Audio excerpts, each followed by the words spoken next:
Terry Jones, Monty Python. All these years you've been looking for the Holy Grail, and it turns out you're really in search of an Emmy It's award. an Emmy. That's what we were really looking for. Absolutely. Right. What have the Academy of Television done for us? Have they recognised us at all? No, you've been screwed. You were nominated for my favorite show, by the way, of your shows, Medieval Lives. Medieval Lives. Yeah. Well, that's not Python. You know. I know. But Python's never won anything except the Cannes Film Festival Grand Jury Award. Right? It did, but that we only won that because the chairman of the jury happened to be our distributor of the film in Cannes.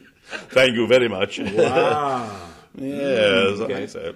Well, here's the chance now for the Emmys to make everything up to you, because this is up for Best Nonfiction Series. You have, by the way, a very good chance to at least be nominated there because of the name recognition of this. The first round of the Emmy voting works on a popular vote. Anyway. Give your pitch to Emmy voters right here. Well, the trouble is, if you vote for Monty Python, Almost the Truth, the lawyer's cut, you won't actually be voting for Python because you'll be voting for my bloody son. He made the documentary. I mean, it's Bill and Ben Productions. They directed it. They did the whole thing. So it's actually even if you vote for this, you won't actually be voting for Python. You'll be voting for my son's company. So. Please do. Okay, please do anyway, right?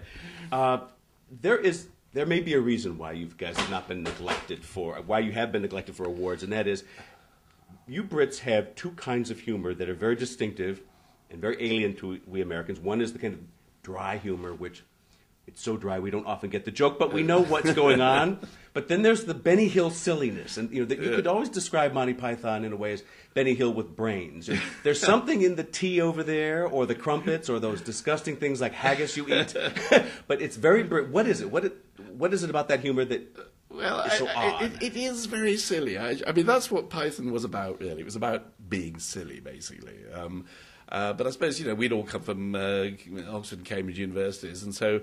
Even silliness is sort of slightly informed silliness, but it's just like I think that's why Python never appealed to the females. Really, it didn't. I mean, we never got any sort of female fans. Really. Even though you were dressing up in drag, you were the pioneer of drag. Every drag queen in Greenwich Village should have a little votive candle under a picture of Terry Jones saying "Thank you, my dear." That was one of your signature roles too. Was the woman, the average woman, and the man in the street. Well, yeah. I mean, the dressing in drag was really kind of like actually, in England, the pantomimes, you always have the drag. The principal boy is always a girl, and the dame is always a man. Yes, but I'm talking about your Pepper Pot character. Oh, the Pepper Pots. Yes. Yeah. They were just sort of. Actually, it was John and Graham sort of introduced those characters, and the thing was, whenever I dressed up as a middle-aged woman, I always looked like my mum.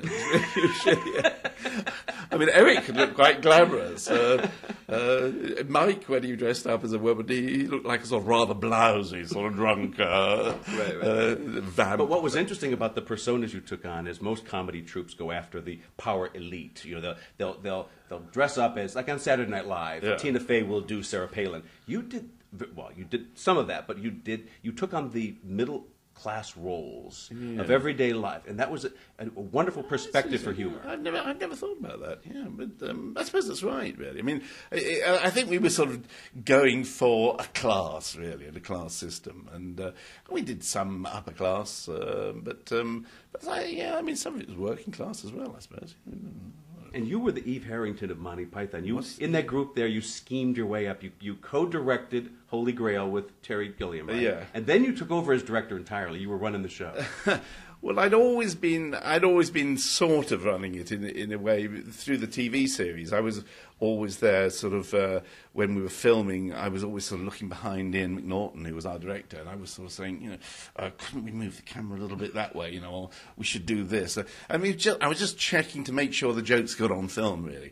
And I'd always sort of be there for the edit of the shows, and I'd ring Ian up and say, when are we editing this show? And there'd be a silence, because Ian, to begin with, always resented me being there. He's like,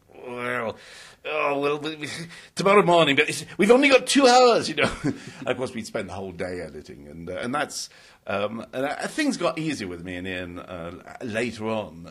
By the second series and by the third series, it was really good relationship because Ian realised that we were, you know, we were working together for the same end, really. And Almost the Truth, the lawyer's cut, is well, actually, you once did a skit where you played a game show host and you challenged the contestants to summarize Remembrance of Things Past by Marcel Proust in 15 seconds. I am asking you to summarize 40 years of Monty Python in 40 seconons. Ding! What's your answer? Well, I think that's what the Monty Python Almost the Truth does. It's 6 hours of time. 6 hours! Oh my God, 6 hours! You're scaring every Emmy voter out there. Stop it. But it doesn't seem like 6 hours. I mean, it's really. We've all been absolutely knocked out by it. I mean, all the Pythons. Eric Idle didn't want. None of us wanted to do it, you know. And we were sort of cajoled by my son into doing it. It was a bit of nepotism, actually. I think the Independent Film Channel realised they'd never get us to do a documentary unless it was some nepotism involved. But they've done a fantastic job, and it's really it looks amazing, actually. It doesn't feel like 6 hours. As your consolation prize, All About Eve with Eve Harrington ends with her with an award. Oh. So that may be what you may finally get on Emmys. Maybe. Thank you, Terry. Thanks a lot.